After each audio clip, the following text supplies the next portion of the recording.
So hello welcome guys, मेरे संगानी आपका हमारे चैनल से इन्वेस्टमेंट्स पे हार्दिक स्वागत करता हूँ। ठीक है, तो आज का जो हमारा वीडियो होने वाला है वो जो हमारी सीरीज चली थी वॉरेन बफेट के लेटर की, उसका पार्ट होने वाला है और ये होने वाला है 1983 के लेटर का पार्ट 5 होने वाला है। पार्ट 5, हाँ पक्का पार्ट 5 होने वाला है। ठीक है, तो चालू करते हैं वीडियो बिना किसी टाइम पास के।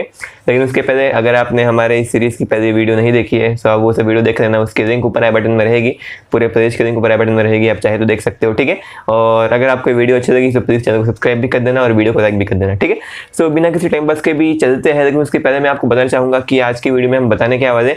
तो जो हमारा सबसे पहले लेसन होने वाला है, जो आज की वीडियो में कवर करने वाले, उसमें हम बेसिकली आपको ये बताने वाले हैं कि किसी कंपनी का जो ग्रोथ है, उसकी जो परफॉर्मेंस है, उसको आपको असली में कैसे स्टडी करना चाहिए, मीन्स उसको असली में कैसे एनालाइज करना चाहिए। और जो उसके बाद दूसरा लेसन होने वाला है, उसमें आपको बताने वाले कि ये जो आईटीसी है उसका शेयर प्राइस बढ़ क्यों नहीं रहा है। मतलब एक ऐसा रीजन बताने वाले जिसकी वजह से ऐसा होता है कि मीन्स कोई स्टॉक का जो शेयर प्राइस है वो बढ़ता नहीं है, वहीं पे स्टेबल रहता है, या फिर वहाँ पे वॉलेटिलिटी बहुत कम हो जाती है, या फिर वॉलेटिलिटी बहुत ज़्यादा हो जाती है। ठीक है, सो सेकंड लेसन उसके ऊपर होने वाला है। सो चालू करते हैं। सो सबसे पहले हम चालू करेंगे लेसन नंबर 13 से।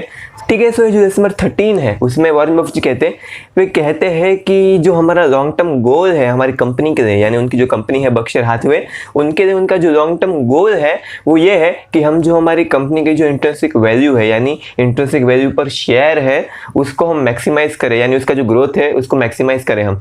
यानी हर साल जो इंट्रिंसिक वैल्यू बढ़ती जा रही है उसको और बढ़ाए हम। यानी वे यहाँ पे ध्यान से सुनिए आप कि वो यहाँ पे इंट्रिंसिक वैल्यू पर शेयर बोलते हैं। ठीक है, सो यहाँ पे उन्होंने पर शेयर पे बहुत ज़्यादा इंपॉर्टेंस दिया है। सो इससे हमें पता क्या चलता है, इससे पता ये चलता है कि हमें किसी भी कंपनी की जो परफॉर्मेंस है वो वॉरेन बफेट जी के हिसाब से आपको पर शेयर में नापनी चाहिए।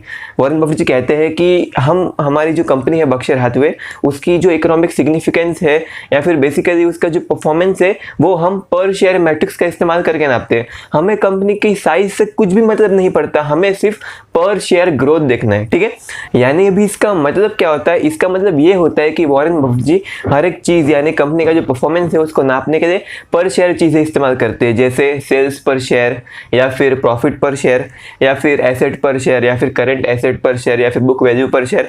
ठीक है, सो बेसिकली वॉरेन बफेट यहाँ पे कहना क्या चाहते हैं, वे कहना सिर्फ इतना ही चाहते हैं कि समझ जाए मेरी कोई एक कंपनी है। ठीक है, सो अभी मेरी कंपनी का जो सेल्स है वो 100 रुपये का है, मेरी कंपनी 100 रुपये की सेल्स करती है और बेसिकली मेरे 100 शेयर है। यानी अभी मेरी कंपनी का जो सेल्स पर शेयर है, यानी 100 रुपये का सेल्स से डिवाइडेड बाय 100 शेयर है, यानी हर शेयर पे कंपनी 1 रुपये का सेल्स कमा पा रही है। ठीक है, और अभी अगले साल मैंने जो कंपनी के जो शेयर्स है उसको इशू किए, यानी बेसिकली मुझे एक और कंपनी खरीदनी थी। सो अभी मैंने कैसे खरीदी, मैंने थोड़े मार्केट में और शेयर निकाले मेरे। ठीक है, सो पहले मेरे सिर्फ 100 शेयर थे, अभी मैंने 100 शेयर और निकाले, अभी कुल मिला के मार्केट में मेरे 200 शेयर है। ठीक है, सो अभी मैंने 100 शेयर से जो पैसा आया उसका इस्तेमाल करके मैंने एक और कंपनी खरीदी। ठीक है, और एक और कंपनी खरीदा और उसको अपने साथ मिक्स कर दिया, और वो जो दूसरी कंपनी थी उसका जो सेल्स था वो तकरीबन 50 रुपये का था। ठीक है, सो बेसिकली अभी कुल मिला के मेरी कंपनी का सेल्स 100 रुपये का था, दूसरी कंपनी का सेल्स 50 रुपये का था, यानी कुल मिला के अभी हमारी जो पूरी कंपनी है उसका सेल्स 150 रुपये हो चुका है। सो अभी आप बोलोगे कि हाँ भाई, पहले साल कंपनी का सेल्स 100 रुपया था, अगले साल 150 रुपये हो गया, कितना ग्रोथ है, 50% का ग्रोथ है, बहुत बढ़िया बहुत बढ़िया। लेकिन ऐसा बिल्कुल भी नहीं है। ऐसा क्यों? ऐसा इसलिए क्योंकि पहले साल कंपनी के सिर्फ 100 शेयर थे, अगले साल कंपनी के 200 शेयर हो गए। ठीक है, यानी बेसिकली कंपनी का जो सेल्स पर शेयर था वो पहले साल 1 रुपये का था, यानी एक शेयर के ऊपर 1 रुपया कमाती थी, और दूसरे साल कंपनी का जो सेल्स पर शेयर था वो बेसिकली सिर्फ 75 पैसे का हो गया, यानी कंपनी 200 शेयर के ऊपर सिर्फ 150 रुपये कमाती है। या फिर हम इसको ऐसे भी बोल सकते हैं कि कंपनी सिर्फ एक शेयर के ऊपर 75 पैसा ही कमाती है, यानी कंपनी पहले एक शेयर के ऊपर 1 रुपया कमाती थी, अभी 75 पैसा कमाती है, यानी तकरीबन 25% का सेल्स में हमें डिक्रीज देखने मिला है। ठीक है, सो आपको हमेशा किसी भी कंपनी की जो परफॉर्मेंस है वो आपको ऐसे मेजर करना चाहिए, या फिर प्रॉफिट पर शेयर का भी इस्तेमाल कर सकते हो, लेकिन आपको एक बात ध्यान रखना है कि आपको सिर्फ पर शेयर का इस्तेमाल करना है। ठीक है, क्योंकि बहुत सारी कंपनियां होती है जो मीन्स अपने शेयर इशू कर करके या फिर ऐसे कोई भी चीज़ कर करके वो बेसिकली अपने सेल्स अपने प्रॉफिट बढ़ाती रहती है, और लोगों को लगता है कि हाँ भाई, मीन्स ऐसे अनजाने लोग जिनको पता नहीं है कि भाई कंपनी क्या कर रही है, सेल्स मीन्स बढ़ाने के लिए वो लोग शेयर इशू कर रहे हैं, जिसके वजह से जो सेल्स पर शेयर है वो कम होती जा रही है, लेकिन वो लोगों को लग रहा है कि सेल्स बढ़ती जा रही है, एक नंबर कंपनी है, इसके शेयर खरीदो, लेकिन ऐसा नहीं होता है। ठीक है, सो भी आप इससे बोलोगे कि हाँ भाई, इससे हमें ये तो पता चल गया कि हमें कंपनी का जो परफॉर्मेंस है वो हमें कैसे मेजर करना है, लेकिन इसके साथ ही साथ आप इस चीज़ का इस्तेमाल करके कंपनी की जो मैनेजमेंट है उसका एनालिसिस भी कर सकते हो। अभी वो कैसे कर सकते हो, यानी समझ जाए कंपनी जो अपनी सेल्स है उसको बढ़ाने के लिए वो शेयर इशू कर रही है, यानी कंपनी अपना साइज बढ़ा रही है, यानी कंपनी कुल मिला के सिर्फ सेल्स पे फोकस कर रही है, सेल्स पर शेयर पे फोकस नहीं कर रही है। तो इससे आपको पता चलेगा कि मैनेजमेंट का ध्यान कहाँ पे है, यानी कंपनी का जो चेयरमैन है, जो सीईओ है, वो लोग कहाँ पे फोकस कर रहे हैं। वो लोग फोकस ये कर रहे हैं कि हमें कंपनी की सेल्स बढ़ानी है। फिर वो सेल्स कैसे भी बढ़ाए, हम लोग कंपनी के शेयर बेचे या फिर एक्विजिशंस करें या फिर ये करे वो करे, हमें फर्क नहीं पड़ता, हमें सेल्स बढ़ानी है। आपको असली में ऐसा मैनेजमेंट नहीं चाहिए, आपको ऐसा मैनेजमेंट बिल्कुल भी नहीं चाहिए, मीन्स कतई नहीं चाहिए। आपको ऐसा मैनेजमेंट चाहिए जो मीन्स एक ओनर के जैसा सोचे। वो ऐसा सोचे कि भाई सेल्स बढ़े या फिर ना बढ़े, हमें जो ओनर की जो वैल्यू है वो बढ़ानी है, यानी पर शेयर बेसिस पे हमें ग्रोथ करना है। ठीक है, सो ये एक बहुत ज़्यादा इंपॉर्टेंट मेजर होता है बेसिकली किसी भी कंपनी की जो मैनेजमेंट है उसको एनालाइज करने के लिए। और मैनेजमेंट एनालिसिस पे हमने पूरी एक वीडियो बनाई इस सीरीज के अंदर, और अगर वो वीडियो देखना है आपको तो उसका लिंक नीचे डिस्क्रिप्शन में रहेगा, आप चाहे तो वहाँ से देख सकते हो। ठीक है, और बेसिकली यही था हमारा लेसन नंबर 13। अभी चलेंगे लेसन नंबर 14 की तरफ। सो ये जो लेसन नंबर 14 है उसमें वॉरेन बफेट जी कहते हैं कि जो लोग किसी भी कंपनी का जो शेयर है उसको नॉन वैल्यू रीजन के लिए खरीदते हैं, ठीक है, जो लोग इस कंपनी का शेयर या फिर किसी भी कंपनी का शेयर नॉन वैल्यू रीजन के लिए खरीदते हैं, वो उस कंपनी का शेयर नॉन वैल्यू रीजन के लिए ही बेचते हैं। अब ये नॉन वैल्यू रीजन क्या होता है? नॉन वैल्यू रीजन यानी बेसिकली ऐसा कोई भी रीजन जो इंट्रिंसिक वैल्यू से रिलेटेड नहीं होता। हम लोग वैल्यू इन्वेस्टर है और हम बेसिकली शेयर को क्यों खरीदते हैं? हमें लगता है कि कंपनी की जो प्राइस है वो उसकी इंट्रिंसिक वैल्यू से कम है, यानी कंपनी की इंट्रिंसिक वैल्यू तकरीबन 200 रुपये की है, लेकिन उसका जो प्राइस है वो तकरीबन अभी 150 रुपये का या फिर 170 रुपीज़ के आजू बाजू का है। सो बेसिकली हमें यहाँ पे तकरीबन 30 से 50 रुपये का प्रॉफिट हो रहा है, यानी तकरीबन हमें 15 रुपये से तकरीबन 25 रुपये के आजू बाजू का प्रॉफिट हो रहा है, जिसकी वजह से हम लोग यहाँ पे खरीद सकते हैं इस कंपनी का शेयर। ठीक है, लेकिन कुछ लोग ऐसे होते हैं जो वैल्यू के लिए नहीं खरीदते, वो लोग बेसिकली ब्रोकर ने टारगेट दिया उसके लिए खरीदते, या फिर कोई ब्रोकर था जैसे मोतीलाल ओसवाल या फिर बहुत सारे ब्रोकर है, वो लोग रिसर्च करके बताते हैं कि ये कंपनी का जो प्रॉफिट है वो इतना बढ़ने वाला है, तो वो लोग उसके लिए खरीदते।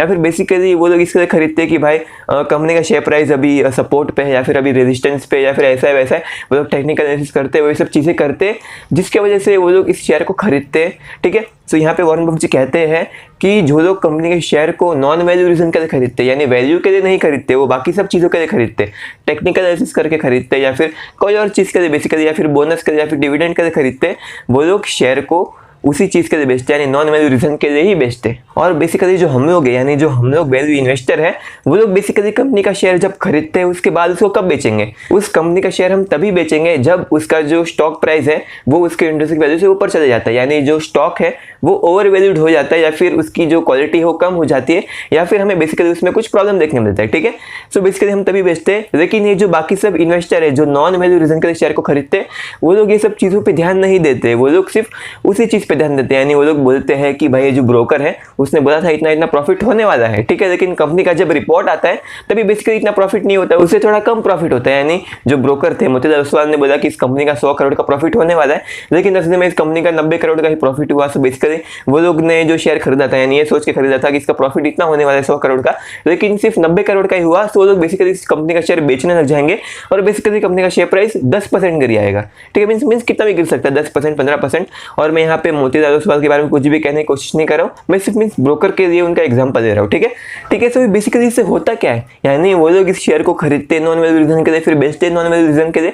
सो बेसिकली इससे हमें क्या फर्क पड़ता है? इससे हमें फर्क ये पड़ता है कि वो कंपनी का जो शेयर प्राइस है उसमें हमें अनरिलेटेड स्विंग्स देखने मिलते हैं। अनरिलेटेड स्विंग्स यानी कभी कभी कंपनी का स्टॉक प्राइस बहुत बढ़ने लग जाता है, 10% बढ़ता है, 20% बढ़ता है, 50% बढ़ जाता है, कभी कभी कम होने लग जाता है, 25% कम होता है, 50% कम हो जाता है। यानी यहाँ पे जो कंपनी का जो फंडामेंटल है और कंपनी का जो स्टॉक प्राइस है वो बिल्कुल भी सेम नहीं चल रहा है। यानी कंपनी का जो फंडामेंटल है वो थोड़ा इंप्रूव हुआ, लेकिन उसका जो स्टॉक प्राइस है वो गिर गया। क्यों गिर गया? क्योंकि एक ब्रोकर ने बोला था कि 100 करोड़ का प्रॉफिट होने वाला है, लेकिन सिर्फ 90 करोड़ का प्रॉफिट हुआ। ठीक है, सो बेसिकली इसके वजह से जो हमें कंपनी का स्टॉक प्राइस है, जो शेयर प्राइस है बेसिकली, उसमें हमें अनरिलेटेड स्विंग्स देखने मिलते हैं, जिसके वजह से वहाँ पे वॉलेटिलिटी होती है। यानी कभी कभी बहुत बढ़ जाता है, कभी कभी बहुत कम हो जाता है, यानी उसका जो प्राइस है वो बहुत ऊपर नीचे होता रहता है, उसको हम वॉलेटिलिटी बोलते हैं। ठीक है, जिसकी वजह से वहाँ पे वॉलेटिलिटी होती है, जो बेसिकली हम यानी वैल्यू इन्वेस्टर के लिए एक अपॉर्चुनिटी होती है। ठीक है, यानी जहाँ पे भी वॉलेटिलिटी होती है वो हमारे लिए एक अपॉर्चुनिटी होती है। यानी कंपनी का स्टॉक प्राइस, समझ जाए अच्छी कंपनी है, उसका स्टॉक प्राइस तकरीबन 10 या 20% गिर गया, हमारे लिए अच्छा है। ठीक है, हमें कंपनी और सस्ते में मिली, जिसकी वजह से हम इस चीज़ का फ़ायदा उठा सकते हैं। ठीक है, तो ये सब जो चीज़ें हैं वो कंपनी के स्टॉक प्राइस को ऐसे असर करती है और बेसिकली हमारे लिए ऐसा फायदा भी होता है और कभी कभी थोड़ा बहुत नुकसान भी होता है हमारे लिए, ठीक है। सो बेसिकली अभी यहाँ पे क्वेश्चन आप ये पूछोगे कि हमें इससे पता कैसे चलेगा कि जो आईटीसी है उसका स्टॉक प्राइस ऊपर क्यों नहीं जा रहा या फिर नीचे क्यों नहीं आ रहा, मीन्स वहीं पे स्टेबल क्यों है, यानी उसका जो स्टॉक प्राइस है वो 204 208 पे रहता है, 212 पे जाएगा, 214 पे जाएगा, वापस 208 पे आ जाएगा। ऐसा क्यों होता है? ऐसा इसलिए होता है मेरे हिसाब से कि वो जो कंपनी के जितने भी शेयर्स है वो मेनली सब लॉन्ग टर्म इन्वेस्टर ने होल्ड किए हुए और बेसिकली उसमें सब जो नॉन वैल्यू रीजंस है, यानी जैसे हमने बताया कि कोई टारगेट हो या फिर ऐसे कोई टेक्निकल एनालिसिस हो, वहाँ पे बेसिकली ये जो लॉन्ग टर्म इन्वेस्टर है वो लोग मीन्स ये सब चीज़ों के ऊपर बेचेंगे नहीं शेयर को, वो लोग सिर्फ वैल्यू के लिए बेचेंगे। यानी अगर वो कंपनी का शेयर प्राइस ओवर वैल्यूड हो जाता है या फिर कंपनी बेकार हो जाती है तभी वो लोग बेचेंगे, जिसकी वजह से मीन्स ये जो लॉन्ग टर्म इन्वेस्टर है वो लोग तो बेचने वाले है नहीं, जिसकी वजह से वहाँ पर जो वॉलिटिलिटी वो थोड़ी बहुत कम हो जाती है, जिसकी वजह से जो ट्रेडर है, यानी ट्रेडर क्यों ट्रेडिंग करते हैं, क्योंकि उसमें वॉलिटिलिटी रहती है, ठीक है। अगर हमने आज शेयर खरीदा और आज उस शेयर का प्राइस 10% ऊपर चला गया तो बेसिकली हमें 10% का प्रॉफिट हुआ, ठीक है। सो ट्रेडर भी बेसिकली मीन्स वो लोग एकदम फटाफट खरीदना बेचना होता है, जिसकी वजह से उनको एक ट्रेड पे मैक्सिमम प्रॉफिट चाहिए। लेकिन जो कंपनी का जो शेयर प्राइस है वो मे बी जो लॉन्ग टर्म इन्वेस्टर है वो लोग बेच नहीं रहे या फिर मार्केट में डाल नहीं रहे या फिर वो लोग बेसिकली बार बार खरीद बेच कर नहीं रहे हैं, जिसकी वजह से उसका जो स्टॉक प्राइस है वो बेसिकली बहुत कम वॉलेटाइल हो जाता है, जिसकी वजह से कंपनी की जो स्टेबिलिटी है, जो स्टॉक प्राइस की जो स्टेबिलिटी है वो थोड़ी बहुत बढ़ जाती है, ठीक है। सो अगर कंपनी की स्टेबिलिटी बढ़ती है यानी उसकी वॉलेटिलिटी कम हो जाती है, जिसकी वजह से बहुत कम लोग उसमें ट्रेड करेंगे, बहुत कम ट्रेडर आएंगे उसमें ट्रेडिंग करने के लिए, ठीक है। ट्रेडरों का बेसिकली एक रूल रहता है कि वो लोग बेसिकली सबसे ज़्यादा वॉलेटाइल स्टॉक में ही ट्रेडिंग करते हैं। सो बेसिकली अगर इस स्टॉक में जो ट्रेडिंग है वो कम होगी, क्यों कम होगी? क्योंकि यहाँ पे लॉन्ग टर्म इन्वेस्टर है, ठीक है, जिसकी वजह से उसकी वॉलेटिलिटी थोड़ी बहुत कम होगी, जिसकी वजह से यहाँ पे ट्रेडर कम आएंगे, जिसकी वजह से वॉलेटिलिटी और कम होगी, जिसकी वजह से और कम ट्रेड आएंगे, जिसकी वजह से और वॉलेटिलिटी कम होगी, जिसकी वजह से बेसिकली हमें अभी के फिलहाल की जो आईटीसी का स्टॉक प्राइस है उसमें इतनी स्टेबिलिटी देखने मिल रही है। यहाँ पे बेसिकली ट्रेडर है ही नहीं, मींस बहुत कम ट्रेडर है, जिसकी वजह से वो ट्रेडिंग करते ही नहीं है, जिसकी वजह से हमें वॉलेटिलिटी देखने नहीं मिलती, ठीक है। सो मेरे हिसाब से आईटीसी का जो स्टॉक प्राइस है वो इसी वजह से नहीं बढ़ पा रहा है, ठीक है। सो क्या ये जो चीज़ है वो हमारे लिए प्रॉब्लम है? बिल्कुल भी नहीं है। ऐसा हमारा प्रॉब्लम क्यों होगा? यानी समझ जाए मैं कोई भी शेयर खरीदता हूँ, समझ जाए मैं आईटीसी का ही शेयर खरीदता हूँ, उसके बाद जो मार्केट है वो 10 साल के लिए बंद हो जाता है, मैं 10 साल के लिए उसके बाद खरीद बेच नहीं कर पाऊंगा। सो बेसिकली मेरे लिए कोई भी प्रॉब्लम नहीं है जब तक ये जो आईटीसी कंपनी है वो अच्छा परफॉर्म करती रहेगी, ठीक है। सो अगर वो कंपनी का स्टॉक प्राइस मीन्स बेसिकली 10 साल तक ऊपर नीचे होता ही नहीं है, यानी 10 साल के लिए मार्केट बंद हो जाता है, तो बेसिकली 10 साल के बाद अगर समझ जाए कंपनी की जो प्रॉफिट है, जो उसकी अर्निंग्स है वो समझ जाए डबल हो जाती है 10 साल के बाद। मैं ऐसा नहीं बोल रहा हूँ कि होने वाली है, मैं सिर्फ ऐसा बोल रहा हूँ कि मान लीजिए कि उसकी जो अर्निंग्स है वो डबल हो जाती है, सो बेसिकली उसका जो डिविडेंड है वो भी डबल हो जाएगा। अभी 6% डिविडेंड मिलता है, तकरीबन 5.5% के आजू बाजू, सो वो डबल होकर 11% मिलेगा, और 11% तो अच्छा खासा रिटर्न है, मेरे को चलेगा, मेरे को फर्क नहीं पड़ता कि मार्केट खुली है या फिर बंद है, उसके शेयर का प्राइस क्या है, वैल्यू कितनी है, मेरे को सिर्फ डिविडेंड से मींस प्रॉफिट तो हो रहा है मेरे को कुल मिला के, ठीक है। सो मींस यहाँ पे जब तक जो बिजनेस की जो इंट्रिंसिक वैल्यू है वो इंक्रीज होती है तब तक हमें कुछ भी प्रॉब्लम नहीं होता, ठीक है। मींस हमें प्रॉब्लम होना ही नहीं चाहिए, ठीक है। फिर उसका शेयर प्राइस ऊपर जाए फिर नीचे जाए, नीचे जाएगा तो हमारे लिए और अच्छा है, क्योंकि कंपनी के जो शेयर प्राइस है वो हम सस्ते में खरीद सकते हैं, ठीक है। सो ये था लेसन नंबर 14।